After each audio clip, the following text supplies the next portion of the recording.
Semua membawa Alkitabnya, amin. Amin.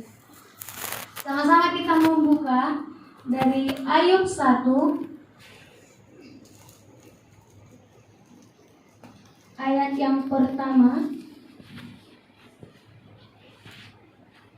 sampai dengan ayat yang ke-22 ya saudaraku. Kita membaca secara responsoria. Saya ayat yang ganjil, saudara ayat yang genap. Demikian firman Tuhan. Kesalehan Ayub dicoba. Ada seorang laki-laki di tanah As bernama Ayub. Orang itu saleh dan jujur, dan ia takut akan Allah dan menjauhi kejahatan. Ia mendapat 7 anak laki-laki dan 3 anak perempuan. Dia memiliki 7.000 ekor kambing domba, 3.000 ekor unta, 500 pasang lembu, 500 kedelai betina, dan budak-budak dalam jumlah yang sangat besar, sehingga orang itu adalah yang terkaya dari semua orang di sebelah timur. Anak-anaknya yang laki biasa mendarat besar di rumah masing-masing, duduk di jalan dan tiga saudara perempuan mereka yang Setiap kali apabila ia hari-hari pesta telah berlalu, Ayub memanggil mereka dan menguduskan mereka. Keesokan harinya pagi-pagi bangunlah Ayub, lalu mempersembahkan korban bakaran sebanyak jumlah mereka sekalian. Sebab pikirnya, mungkin anak-anakku sudah berbuat dosa dan telah mengutuki Allah di dalam hati. Demikian dilakukan Ayub senantiasa. Pada suatu hari datanglah anak-anak Allah menghadap Tuhan, dan di antara mereka datanglah 2 iblis. Maka bertanyalah Tuhan kepada iblis, "Dari manakah engkau?" Lalu jawab iblis kepada Tuhan, "Dari perjalanan mengelilingi dan menjelajah bumi."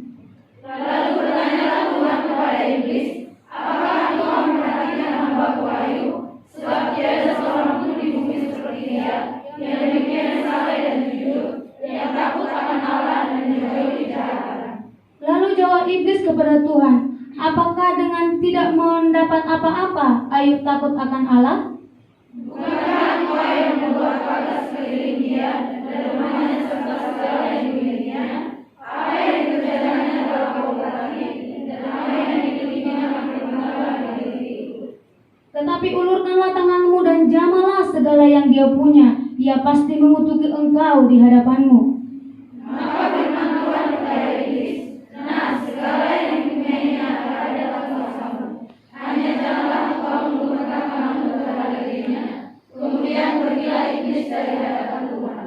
Pada suatu hari ketika anak-anaknya yang lelaki dan yang perempuan makan makanan dan minum anggur di rumah saudara mereka yang sulung.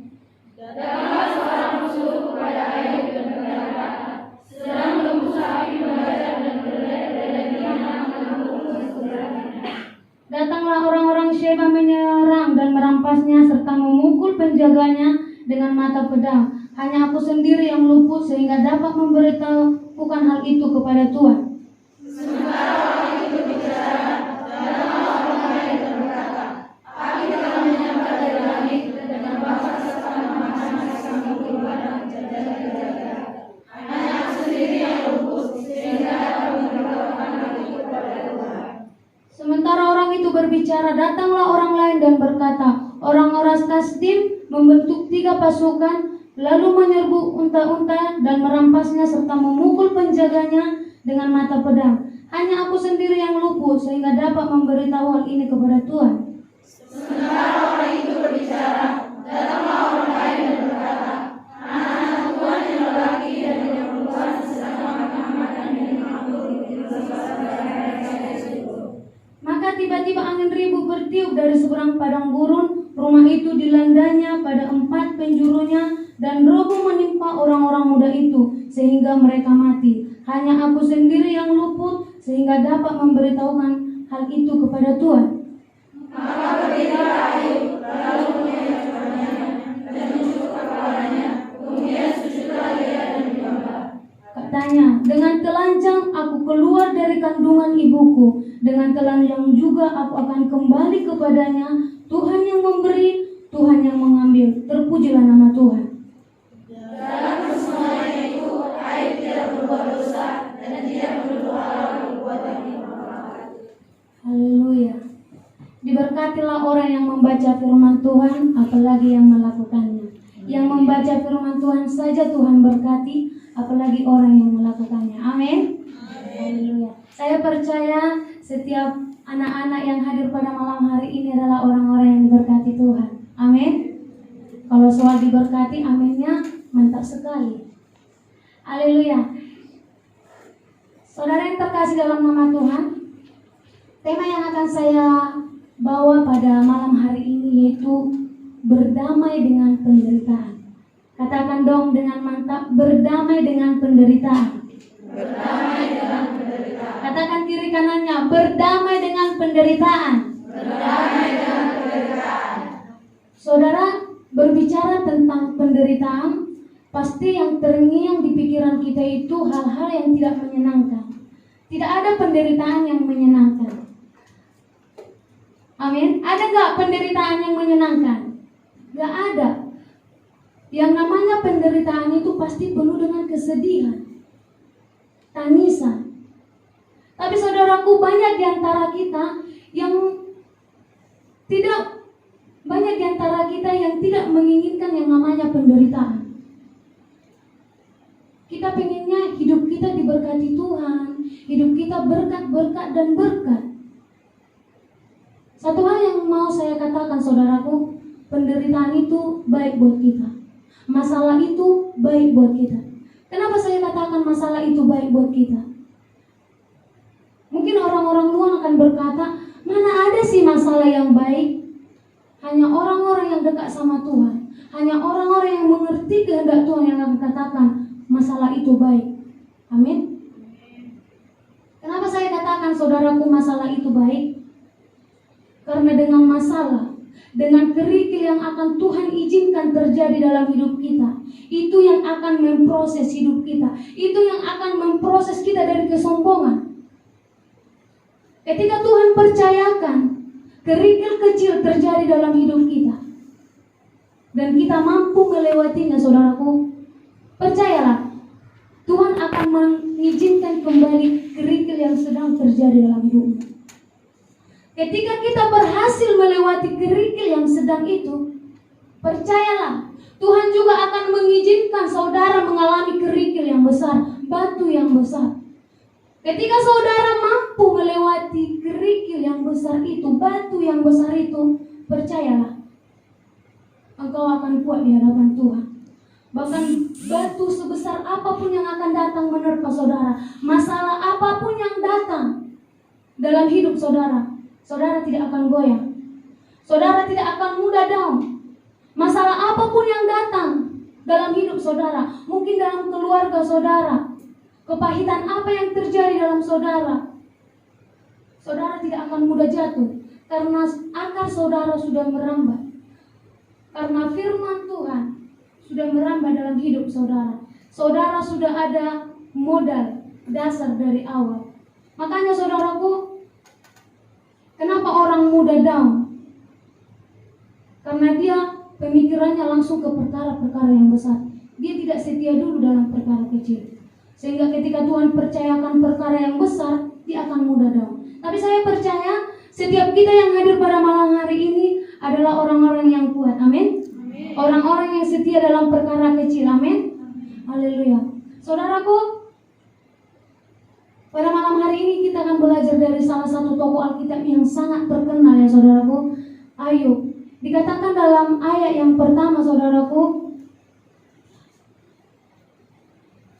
Ayub adalah orang yang saleh dan jujur, dan ia takut akan Allah dan menjauhi kejahatan. Alkitab sendiri mengatakan kalau Ayub ini adalah orang yang takut akan Tuhan, orang yang jujur. Tapi kenapa Tuhan izinkan penderitaan yang begitu dahsyat terjadi dalam hidup Ayub? Bukankah orang yang dekat sama Tuhan, orang yang mengandalkan Tuhan, orang yang takut akan Tuhan, hidupnya akan diberkati? Ketika orang dunia berkata, saudaraku, orang yang melayani Tuhan, pendeta-pendeta itu, pengkhotbah-pengkhotbah yang luar biasa, percayalah, hidupnya itu tidak akan ada masalah, hidupnya akan diberkati terus. Kalau ada yang berkata seperti saudara, itu salah.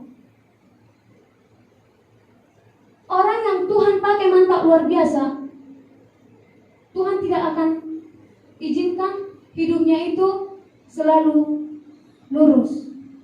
Tapi ketika kita semakin next level di hadapan Tuhan, maka Tuhan akan kirimkan kerikil-kerikil dalam hidup kita. Kenapa saudaraku? Karena melalui kerikil itulah hati kita diproses. Melalui kerikil itulah saudaraku, Tuhan membentuk kita sedikit demi sedikit menjadi bejana yang berharga. Amin.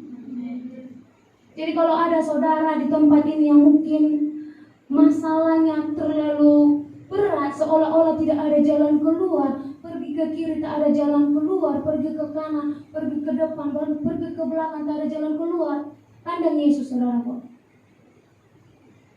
Kita punya Bapa yang hebat, kita punya Bapa yang dahsyat. Amin. Saya percaya setiap kita yang hadir pada malam hari ini, tujuan kita datang ke gereja ini bukan mengejar berkat. Amin.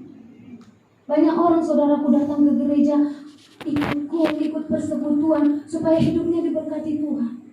Salah ya saudaraku. Jangan kejar berkat Tuhan, tapi kejarlah pribadinya Tuhan. Amin. Saudara yang terkasih dalam nama Tuhan, Ayub ini adalah orang yang jujur saudaraku. Tapi kenapa Tuhan izinkan iblis mencobai Ayub? Sebelum iblis mencobai Ayub saudaraku, dia bertanya sama Tuhan. Di ayat yang ke-10 ya saudaraku. Di ayat yang ke-9. Lalu jawab iblis kepada Tuhan, apakah dengan tidak mendapat apa-apa Ayub takut akan Allah? Di sini iblis menantang Tuhan.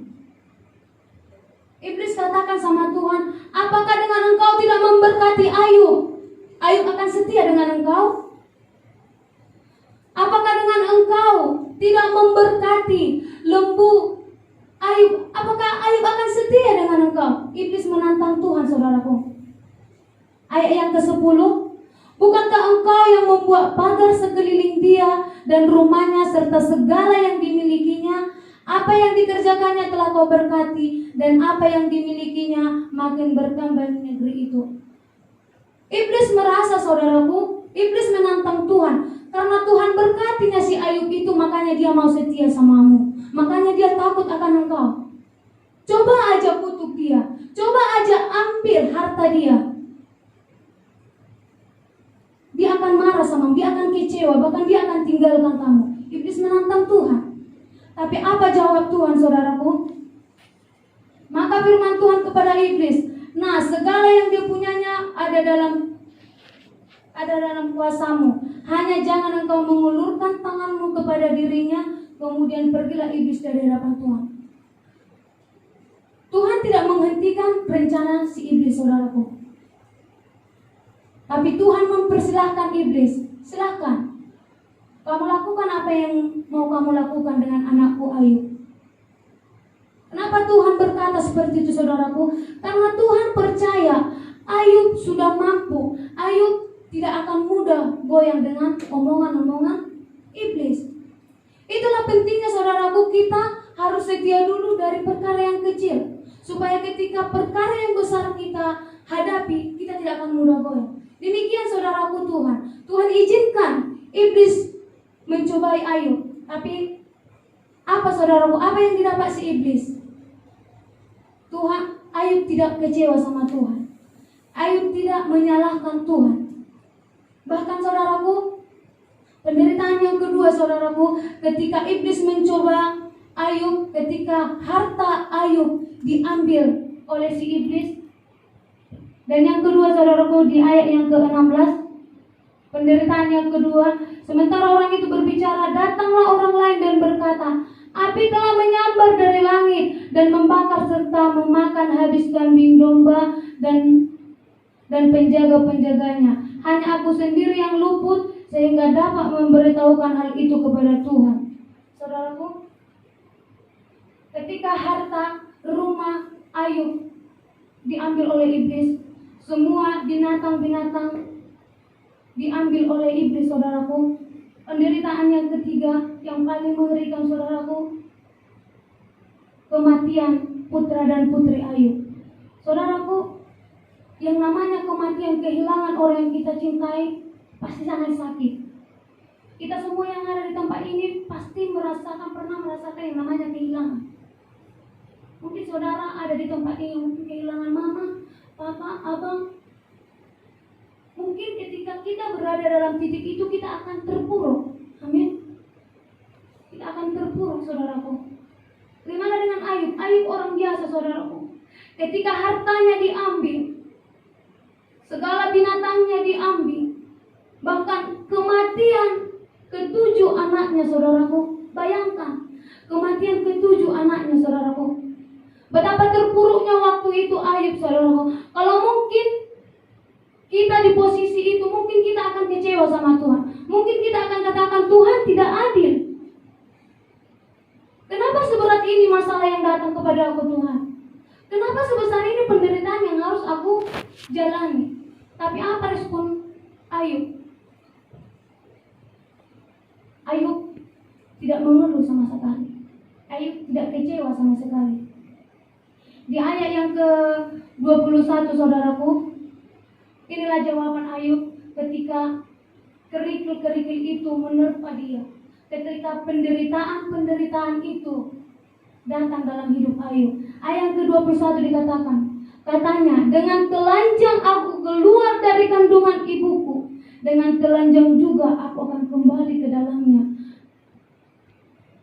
Tuhan yang memberi, Tuhan yang mengambil. Terpujilah nama Tuhan. Wow, luar biasa sekali Ayub ini ya, saudaraku ya. Tidak salah kalau dia termasuk orang yang takut akan Tuhan, orang yang jujur. Coba bayangkan, saudaraku, penderitaan yang begitu berat itu pun dia masih sanggup katakan, dengan telanjang aku datang ke dunia ini, dengan telanjang pula aku kembali ke Tuhan. Wow, luar biasa iman Ayub. Amin. Saudara, ketika kita mungkin dalam keadaan masalah, mungkin saudara punya masalah keluarga, teman, atau sahabat, atau mungkin itu pacar saudara yang mungkin melukai hati saudara, yang mungkin meninggalkan goresan kepahitan dalam hidup saudara. Adakah sifat saudara satu dari antara sifat Ayub ini? Adakah saudara berkata ketika saudara kehilangan orang yang saudara sayangi, ketika saudara kehilangan barang-barang yang berharga atau sesuatu yang istimewa dalam hidup saudara, adakah saudara berkata, terpujilah Tuhan, Tuhan yang memberi, Tuhan yang mengambil? Mungkin sangat berat ya saudaraku, tapi kita harus belajar. Mungkin sangat berat ketika Tuhan mengambil sesuatu yang berharga dalam hidup kita, tapi kita harus belajar.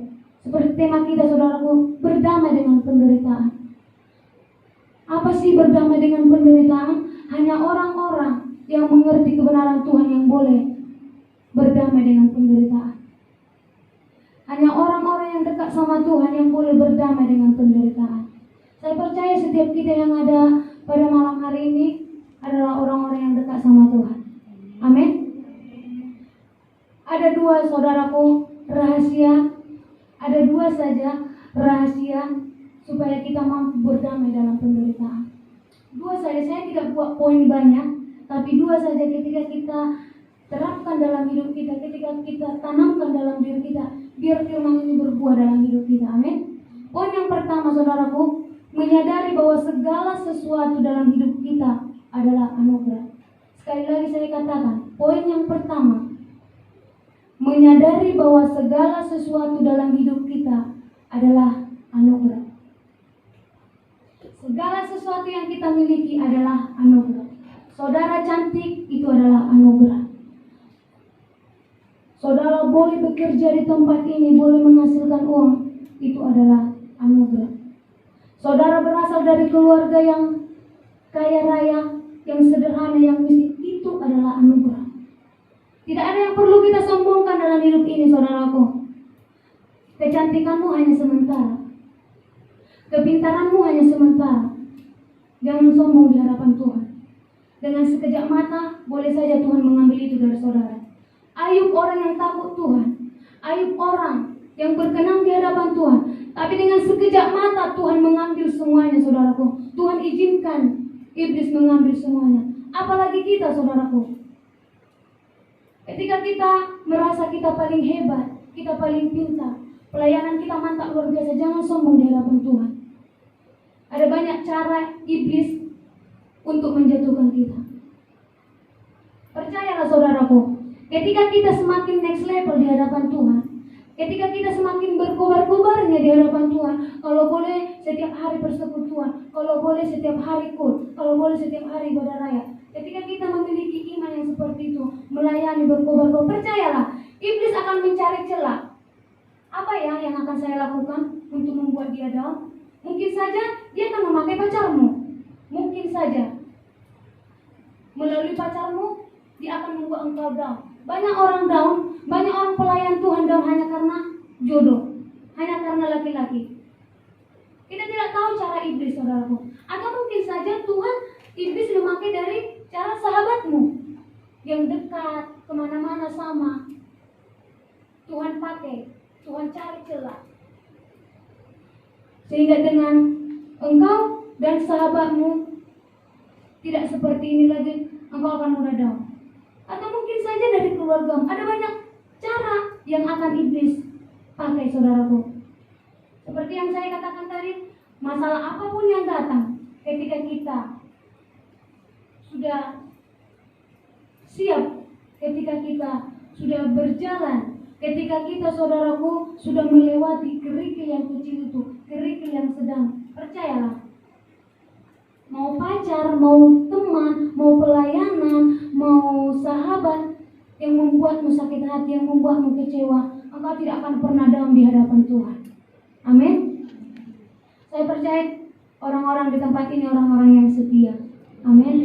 Saya tidak melihat orang-orang yang putus asa di tempat ini, tapi saya melihat muka-muka ngantuk.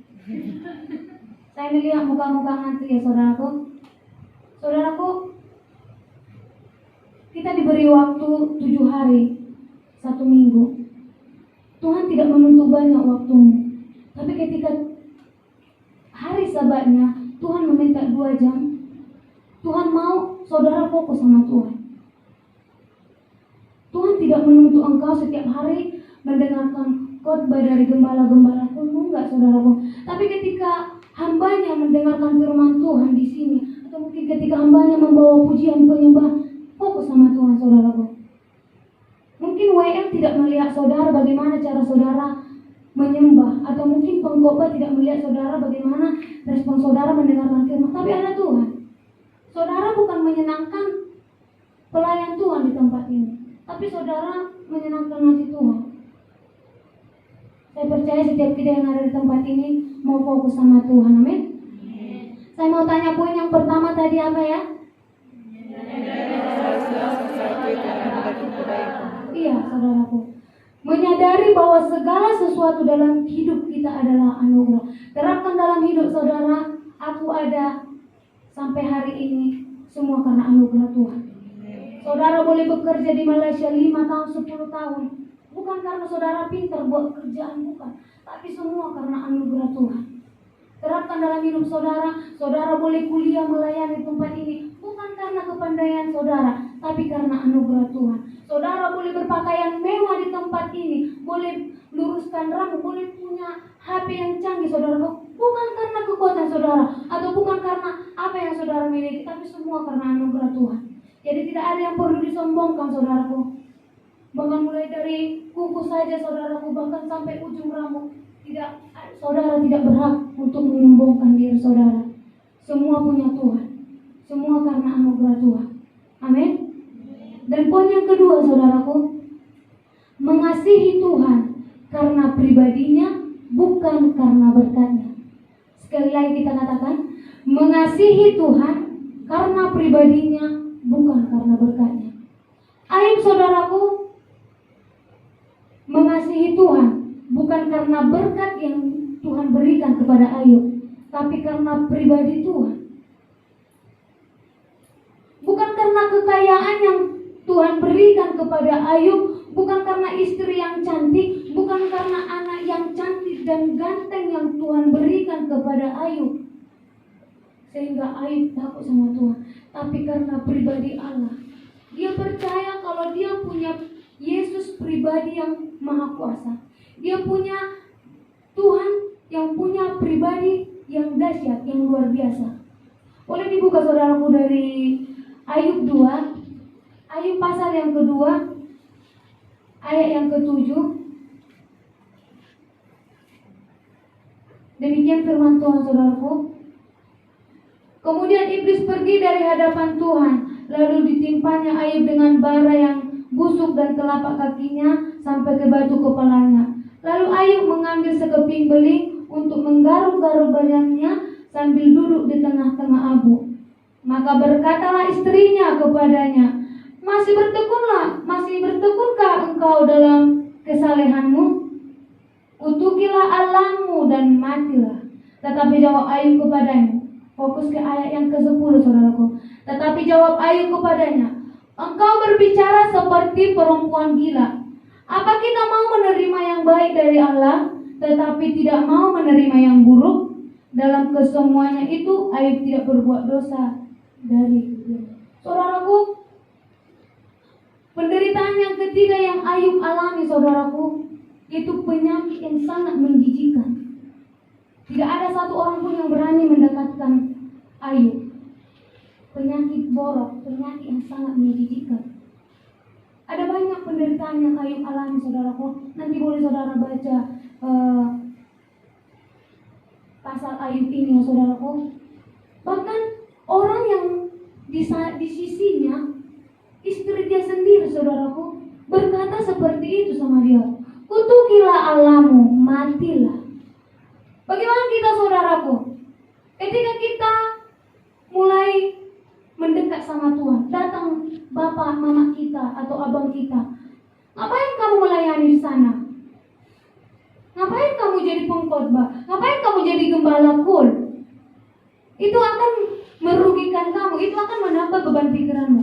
Akan banyak datang seperti itu, perkataan-perkataan seperti itu ketika kita mulai dekat sama Tuhan. Percayalah, saudaraku, ketika saudara mulai dicalonkan menjadi seorang gembala, mungkin akan ada terngiang-ngiang di telinga saudara. Mungkin saudara akan mendengarkan perkataan, atau mungkin dari mama saudara, nang ubg neng gabi gembala ho inaisan, ayah mama marua mau gembala nisan, maluja-luja kodo. Habis ongkosmu dari Panorama ke Pincimeo, gak ada yang kamu dapat. Pesan Grab kau sendiri, kamu yang rugi. Kenapa-napa kau yang rugi? Gak usah kamu pelayanan di sana. Ibadah minggu aja udah syukur kok. Pasti akan ada omongan seperti saudara. Sama seperti istri Ayub. Masih bertahankah engkau dengan kesalehanmu, Ayub? Kutukilah Allahmu. Wow, istri dia sendiri berkata kutukilah Allahmu. Istri dia sendiri, saudaraku. Tapi apa respon Ayub, saudaraku? Tetapi jawab Ayub kepadanya, engkau berbicara seperti perempuan gila. Wow, Ayub bilang istrinya seperti perempuan gila. Apakah kita mau menerima yang baik dari Allah, tetapi tidak mau menerima yang buruk? Apakah kita mau menerima yang baik dari Allah, tetapi tidak mau menerima yang buruk? Apakah kita mau menerima berkat, tapi kita tidak mau rugi sama Tuhan, tapi kita tidak mau terbeban sama Tuhan? Untuk jiwa-jiwa terbeban, Tuhan berkati pekerjaan saudara, Tuhan bagi saudara oti, tapi saudara tidak memberikan persepuluhan untuk Tuhan. Saudara perhitungan sama Tuhan. Untuk ongkos Grab aja saudara perhitungan untuk Tuhan. Bagaimana, saudaraku?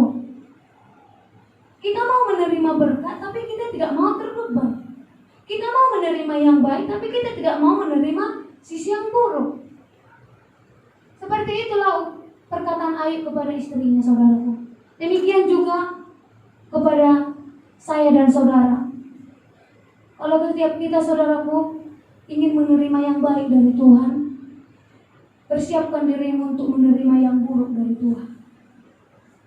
Satu hal yang saya mau katakan saudaraku, masalah, penderitaan, selagi saudara masih berdiri menghembuskan napas di dunia ini, saudara tidak akan pernah tidak merasakan masalah. Saudara tidak akan pernah tidak mengalami penderitaan. Masalah atau penderitaan itulah yang mewarnai kehidupan saudara. Melalui masalah, melalui penderitaan, saudara akan merasakan bagaimana hidupnya sehat. Ketika saudara sakit, saudara akan merasakan seperti ini ternyata sehat. Untuk itu, jaga kesehatan. Ketika saudara mulai disakiti, saudara kepahitan sama gembala pun mungkin.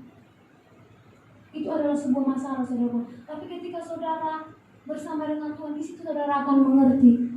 Oh, seperti ini ternyata hidup dengan damai. Itulah makanya saya katakan, selagi kita masih hidup, masalah, penderitaan tidak akan pernah tidak kita rasakan. Jadikan masalah itu menjadi batu loncatan buat saudara. Katakan dalam diri saudara, datanglah masalah. Tapi ketika masalah datang, saudaraku, semakin mendekatlah sama Tuhan. Karena ketika kita semakin mendekat sama Tuhan, saudara akan melihat, saudara akan mengerti betapa indahnya berdamai dengan masalah. Amin. Saudaraku, kesimpulan yang boleh saya ambil pada malam hari ini, Allah kadang-kadang mengizinkan iblis menguji setiap kita dengan kesengsaraan untuk memurnikan iman kita. Allah, saudaraku, kadang-kadang mengizinkan iblis menguji setiap kehidupan kita untuk memurnikan hidup kita. Saudaraku, Allah sangat mengasihi saudara. Allah sangat mencintai pribadi saudara. Kalau Tuhan izinkan masalah datang dalam hidup saudara, maknanya Allah mengasihimu. Tidak ada rancangan Tuhan, rancangan kecelakaan, saudaraku. Tetapi rancangan Tuhan adalah rancangan damai sejahtera. Tuhan hanya mau kita menunggu waktunya Tuhan. Tetapi untuk menunggu waktunya Tuhan, di situ Tuhan akan memproses kita. Tetap setia di hadapan Tuhan, saudaraku, sehingga saudara akan melihat pribadi Tuhan yang sebenarnya dalam hidup saudara.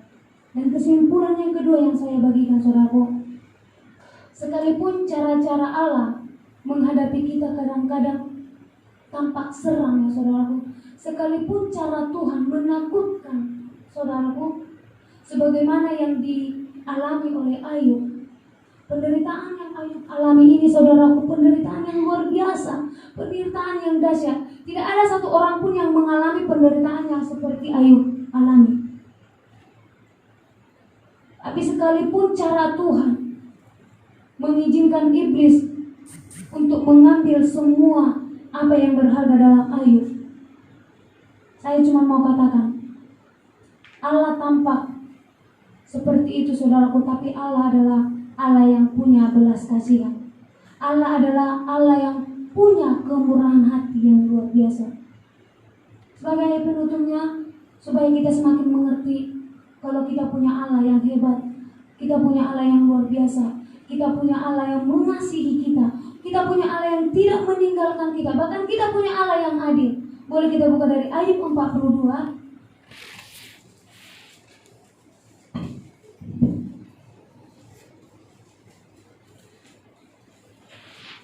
Ayub 42 ayat yang ke-7, saudaraku yang sudah dapat katakan amin.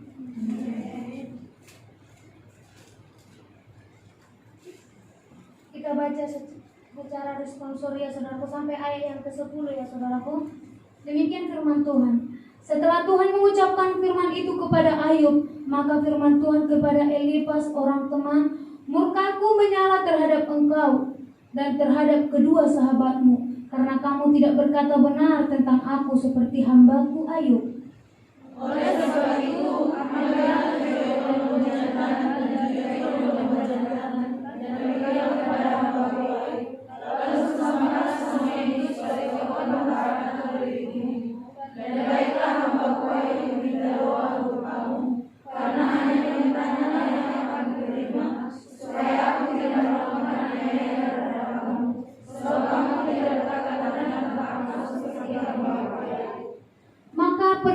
Elifas orang Teman, Bildad orang Sua, dan Jofar orang Nama. Lalu mereka melakukan seperti apa yang difirmankan Tuhan kepada mereka, dan Tuhan menerima permintaan Ayub. Sama-sama kita baca yang ke-10.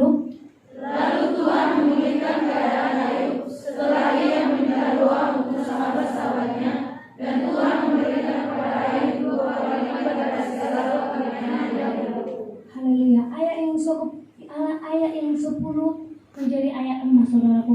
Lalu Tuhan memulihkan keadaan Ayub. Tuhan memulihkan setiap penderitaan yang Ayub alami. Setelah ia meminta doa untuk sahabat-sahabatnya, dan Tuhan memberikan kepada Ayub berapa kali lipat? 2 kali lipat dari semua kepunyaan Ayub.